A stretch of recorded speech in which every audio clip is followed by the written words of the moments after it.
ತಾವೆಲ್ಲರೂ ಕೂಡ ಇನ್ನೂ ಎಲ್ಲದೂ ಇದೆ. ಆದರೆ ಆ ವಜ್ಜಿ ಬಂದಿದೆಯಲ್ಲ, ಆ ವಜ್ಜಿಗೆ ನಾವು ಅಭಿನಂದನೆಯನ್ನು ಸಲ್ಲಿಸಬೇಕಾಗಿದೆ.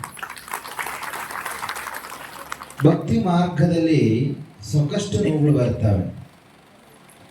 ಆ ಭಕ್ತಿ ಮಾರ್ಗದಲ್ಲಿ ಹೋಗಬೇಕಾದಂಥದ್ದು ನಮ್ಮೆಲ್ಲರ ಕರ್ತವ್ಯ ಕೂಡ ಆಗಿದೆ. ಯಾಕೆಂತಂದ್ರೆ ಸುಖ ಅನ್ನುವಂಥದ್ದು ಆ ಭಕ್ತಿ ಮಾರ್ಗದಲ್ಲಿ ಒಂದರಲ್ಲಿ ಕಾಣಲಿಕ್ಕೆ ಸಾಧ್ಯತೆ ಇದೆ. ಇನ್ನೆಲ್ಲ ದುಃಖಗಳು ಬರ್ತವೆ. ಕೆಡುವಂಥದ್ದು ಬಹಳ ಸುಲಭ, ಆದರೆ ಒಳ್ಳೆಯದಾಗೋದಿದೆಯಲ್ಲ ಅದು ಬಹಳ ಕಷ್ಟ. ಇವತ್ತು ಅಕ್ಕವರೆಲ್ಲರೂ ಹೇಳಬೇಕಾದ್ರೆ ನಾವೆಲ್ಲರೂ ಕೂಡ ಇವತ್ತು ತಿಳ್ಕೊಳ್ಬೇಕು, ಯಾಕೆ ನಾವು ಬಂದಿದ್ದೇವೆ ಅನ್ನೋದೊಂದು ಪ್ರಶ್ನೆ ಹಾಕ್ಕೊಳ್ಳೇಬೇಕು. ನಾವು ಆಮೇಲೆಲ್ಲ ಮೊದಲು ನಾವು ಯಾಕೆ ಬಂದಿದ್ದೇವೆ, ನಮ್ಮ ಕರ್ತವ್ಯಗಳೇನು ಅನ್ನೋದನ್ನು ಮೊದಲು ಯೋಚನೆ ಮಾಡಬೇಕು. ನಿಮ್ಮನ್ನೇನಾದ್ರು ಕೇಳಿದರೆ ಒಂದು 2 ಮಕ್ಕಳು ಮಾಡಕ್ಕೆ ಬಂದಿದೆ ಸ್ವಾಮೀಜಿ ಅಂತೇಳಿ,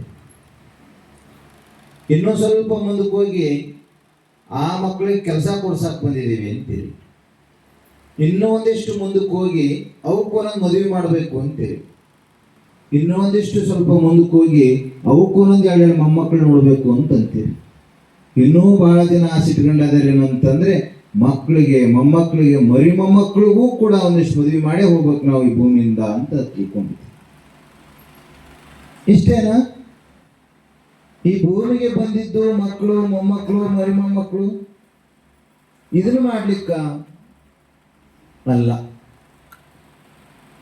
ಆಗಲೇ ಒಂದು ಮಾತನ್ನು ನೆನಪಾಯಿತು ನಮಗೆ. ಒಂದೇ ಒಂದು ಮಾತನ್ನು ಹೇಳಿದ್ದಾರೆ, ಸೆಂಟೆನ್ಸ್ ಅನ್ನು ಎಷ್ಟು ಚೆನ್ನಾಗಿ ಹೇಳಿದ್ದಾರೆ ಅಂತಂದ್ರೆ,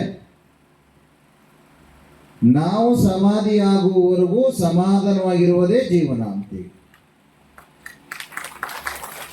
ಏನೇ